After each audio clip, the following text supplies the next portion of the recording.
BMitch and Finlay, high noon in the District of Columbia. Fired up to get to the Rude Guest Hotline. Welcome in our friend, Mr. Fred Smoot. Fred, how are you, buddy? I'm doing great, brother. How y'all doing, man? My keister hurting a little bit from that whooping yesterday, but I'm okay. Fred, how did you function in Minnesota, dog? It's too cold up there, It's cold Fred. as hell up there, dog. But listen, BMitch, one thing I learned quickly living up there with the Mississippi River coming down through there and the home of 10,000 lakes, you will learn how to take that cold. And what happened to me was my blood thickened. And I know with y'all making that quick trip, y'all blood didn't have time to thicken, but the people up there, it bounced right off them. I heard it was 2 degrees up there. How did y'all fare? Listen, It man. was terrible. I hate that place. I was sitting me and Tanner was sitting in a little restaurant at the hotel, and we were watching people walk by to go to the Timberwolves game. And everybody had on basically a shirt like you or I, JP. And then these kids walking by with their parents, and these little bastards had on just short sleeve shirts. And look, I had on a regular shirt with a pullover on that with my jacket, the hoodie, and gloves. Well, and I Friday was freezing like hell. Saturday's when it got super cold, Bro, too. come on, man. That's not for me up there, Fred. Lord have mercy. Like I said, I endured it for 2 years, but my body acclimated to it. But a quick trip like y'all made, I'm sure y'all felt the pain. Speaking of feeling the pain, Fred, serious question for you. In your NFL career, and you played for a long time, were you ever blanked? Were you ever on a team that got shut out? It doesn't happen all that often. Yeah, I think my rookie year, you remember my rookie year, we started like 0-7, right? You remember like we had such a slow start my rookie year. And if I'm not that's right, 0-5. That was Marty's first year. Yeah, so I think if I'm not mistaken, I remember Priest Holmes and Tony Gonzalez in that Kansas City, Will Shields and that offensive line and that team. I think they blanked us. I think that was the first time I was blanked in the NFL. I think it was my rookie year where nothing went right. Like, nothing went right on defense. Nothing went right on offense. Special teams couldn't make a play. And then when you have that happening, man, it's just like an avalanche of things. And that team just got it rolling on us. We couldn't do nothing right. We couldn't make the right calls. We couldn't win the one-on-one matchups. If you play long enough in this league, you don't have a couple of those days. So, Fred, you're right. It was your rookie year, but you were a 1 week late. The Chiefs beat you all 45-13, but you got blanked week 2, Monday Night Football, Lambeau Field, 37-0 to the Pack. Oh, that's terrible. I think I had an interception that game.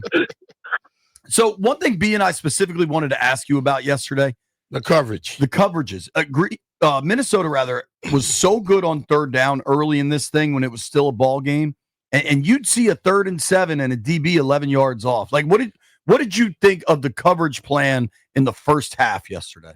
Well, I think we kind of pigeonhole ourselves because we basically for the last 3 weeks been 100% zone team.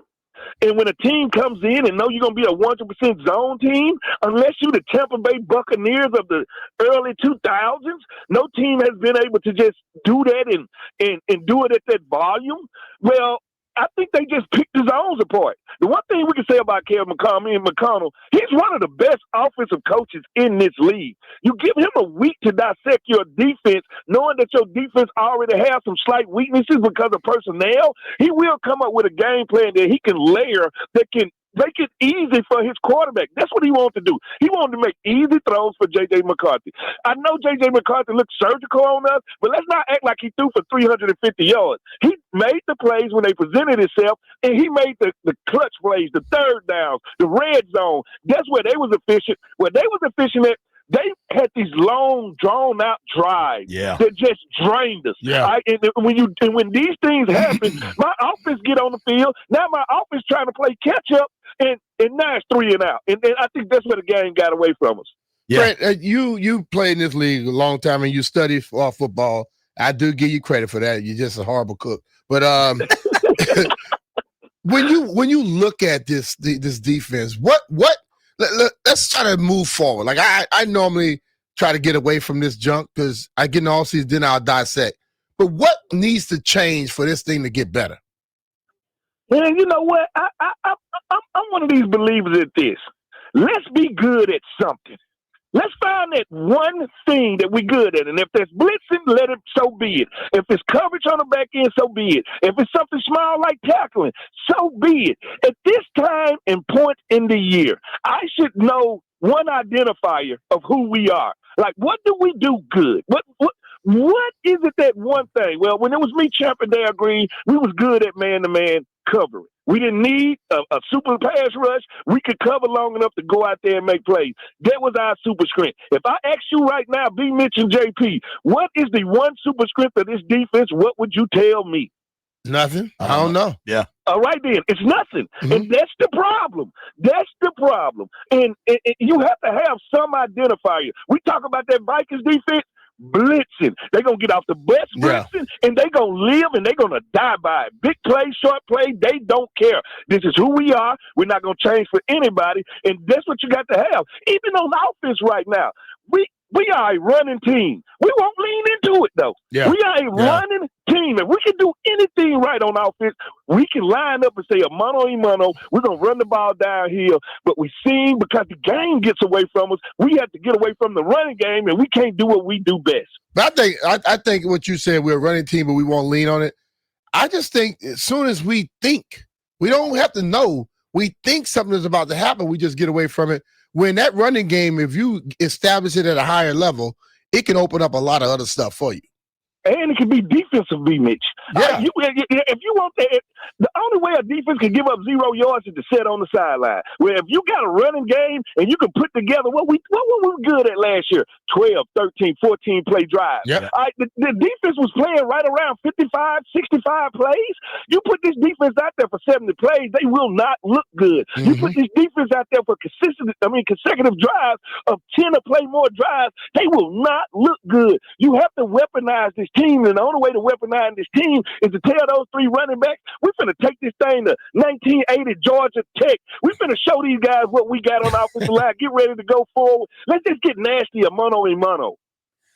Time of possession yesterday was 35-25. The Vikings offense was on the field 10 more minutes than the Commanders offense. Was it the shortest game y'all ever been a part of? Bro, that first half was an hour and about 5-10 minutes. It reminded me of the Callahan games in 2019. When it was that thing that when it got to halftime, I was like, damn. I think it was the shortest NFL game this year. I think it was 2:40. Usually these games are like 3:15. I mean, that's what I'm saying. That game got to move. Think about it. The first quarter consists of one drive from each team. Yeah. It was. And the second quarter was mostly one drive from one team. 12 minutes in the second. That's what I'm talking about. So that's how that game could get away from us so quick. And I thought the turning point in the game was when Debo couldn't catch the ball in the end zone. I thought that was the turning point of the game. Because if you don't get no points right there, if you get points right there, I thought the game turns out to be a totally different game. You don't get points there, and then they go on a 98-yard touchdown drive. I told that was that's a play where we probably should have leaned into that running game a little bit more. Yeah. Mm-hmm. Yeah.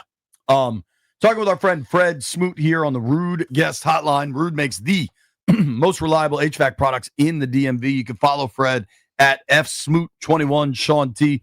Check out all his work with the Commanders on their YouTube and their social channels and the podcast. Fred, going forward with Jayden, if you were in charge, what are you doing? He a football player, right? Well, he don't play football. You can't be my fearless leader, and you ain't out here being fearless with us. Like, at the end of the day, he is built to play football. We all get hurt. We all have injuries.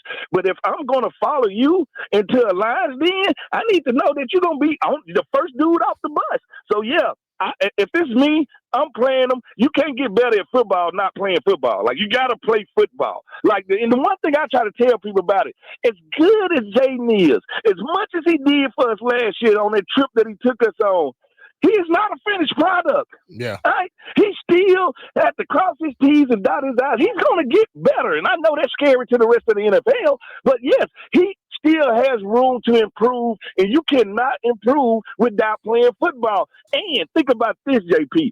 These last games are all divisional games. These are people that you're going to see the rest of your career while you're in Washington. You need to get used to beating them. You need to get used to playing them. And you can't do that in 1 year. You need to get used to your environment in the NFC East, and these are three good teams, three good measuring sticks to finish up the year. Yes, I want him to play. He's a football player. Play football. I think like when injuries and things in the past and injuries today, it gets a little bit. The people start labeling people, but a lot more of it is the coaching and the front offices holding guys back than it is the guys holding back. You know what I'm saying? Yeah. And I think that right there is something you got to be a little leery of, because as they said it yesterday, he could have went back in the game. They wouldn't let him go back in the game, which I understand that. Yeah. But, some of these injuries, I think you spend more time out because of what the others think. And the fan base and the media label you based off of that when you could have probably played quicker. We in life right now that everybody's so quick to label everybody. They so quick to label everybody great off one game. They so quick to label everybody bad off of one game. You get hurt twice. Now you're injury prone. And that's why the one thing I never did when I just played through injury, because I knew with me coming in the league at 175 pounds, if I get hurt twice, they're going to say I'm injury prone. Just like that. Just because of my size, not because I'm actually injury prone. So they're quick to label you, and the one thing about it, it's hard to shed those labels. That's the bad part about it. Once you label as something, and I don't care if that's a bus. If you label a bus, people would never let you live that down. Agreed. I thought it was the right call to not put him back in yesterday, but it seems to me, barring some sort of setback today, that he'll be out there Sunday in the Meadowlands, and I think a lot of fans are going to have a big problem with that. But I don't think why? Sometimes, why, JP? Well, why? I think there's a disconnect. Player. I think fans don't see things the way people in NFL buildings see things sometimes, and a lot of it, I think, especially you look at baseball and the NBA, everything is about protecting for the future and not worrying about right now. Von Miller said something really that stuck with me a couple weeks back. He said, in the NFL, we're prisoners of the present. All we can focus on is the next game. Mm-hmm. And I do think that's the correct mindset. I think that's the mindset. 16 of them. 17. Yes. 17. You play 17 games, and you got baseball is 160 plus. Yep. And then basketball and hockey is 80-something plus. Yeah, and I don't think people really understand the mindset that goes into that. Every week you playing a big game. In hockey, you might have 4 games, 3 games that week. Basketball, same thing. Baseball, hell, you have 2 games in one night. Right. So in one day. So it's just like it's a different mindset. And I understand, but like what happens is if you're a guy who gets injured, either you learn how to not to, or you learn how to you just don't give a damn and you just keep getting injured. How you learn how to play with injuries. Yeah, it's people that learn how to not get injured. Yeah. Mm-hmm. Yep. Just like you learn how to not throw an interception, you can learn how to stop taking those unnecessary hits. And they got to realize that football is such a gladiatorial sport that we happen just to lead with wounds, right? We happen just to lead with wounds because it's like we go into games knowing I'm gonna leave with pain. Like it ain't no ifs, ands, or buts. I will not leave this game the way I came in, and you have to face that every week. All right. So at the end of the day, if I'm a player and I'm playing with pain, why can't you? Got Fred Smoot on the line here, star cornerback for the Commanders, for the Washington and the Vikings in his 9-year NFL career, 18 interceptions as a member of the Burgundy and Gold. Fred, I don't say this lightly because I've covered a lot of games and I've seen a lot of bad stuff. Yesterday might have been the most shocking game I had seen. As that game unfolded and for them to get blanked, I was shocked. How did it land for you? Well, not scoring points is not the end all be all. It's just a loss. You're losing. That makes me mad. Like which one hurts the most, to lose by 2 or to lose by 30? I think it's to lose by 2, all right, because that means we had this game and we had a chance to win this game. Like, I'm not appalled at it. Like, I always tell this, when you go into competition, it's about matchups. Just because we matched up well against the Broncos don't mean we matched up well against a Minnesota team. Just because we matched up well against, so it's all about matchups, and it's all about momentum, and it's all about home field advantage is a real thing. Y'all was in that environment. Yeah, it was. It's loud up there, dog. Listen, when they get to doing that skull chant, when that horn get to blasting, you cannot hear your thoughts in that building. You ain't lying about that, Fred. It was blasting. That place is loud, man. Fred, Brian and I talked about this earlier. In the NFL, there's not a lot of coaches that can handle an 8-game losing streak and maintain their job. That's just the reality of pro football. Yeah. You got a team that's 3-10.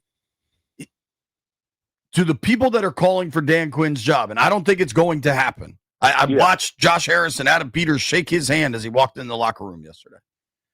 What do you say to the people calling for Dan Quinn's job? What are you thinking? You know what? We're so used to misery and change.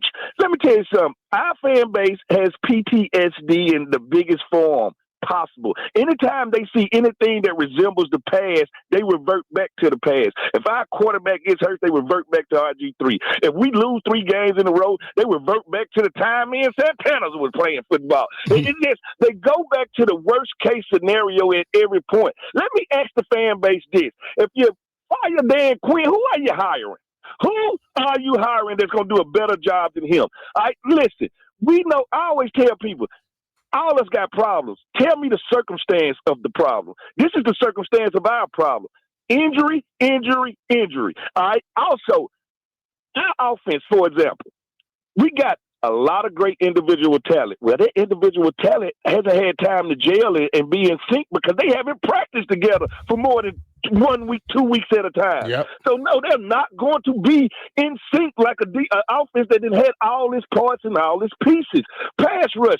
All right, we've had limited pass rush. We're missing our top 3, 4 pass rushes. That's cause and effect. So I want to ask them, what's your better solution? And just because you fire somebody, that don't make your new hire better than the person you just fired. Give people a chance to troubleshoot. Give people a chance to figure things out. Give people a chance to lay a foundation. Well, our foundation is this. We went to the NFC Championship. The next year we had a losing season. Let's see what the rest of the future got in store for us. Change ain't always good. Yeah. Amen. I think the biggest – they obviously built up – DQ specifically builds up a ton of capital last year with the season they had. And every move they made worked. This year, seemingly the opposite is true. Yeah. I do not expect a change. I know others will try to – But that is what we wanted to get away from when this new ownership came in. And now people immediately want to go right back to it. The problem is this. The same thing. Like, I hope ownership and front office don't listen to those people. Yeah, I don't think they'll feel their pressure. That I don't think said, they hear outside noise. I don't think that's how they live. And I think they understand continuity is the best thing that we can have right now. You want to try to keep everybody that helped us get that success that first year. Keep them, but you got to cross your T's and dot your I's. You might have to add something to the coaching staff or subtract something from the coaching staff. But I don't think changing the head man, I don't think that helped nobody. Fred, thank you for the time, man. Appreciate brother, you. Man.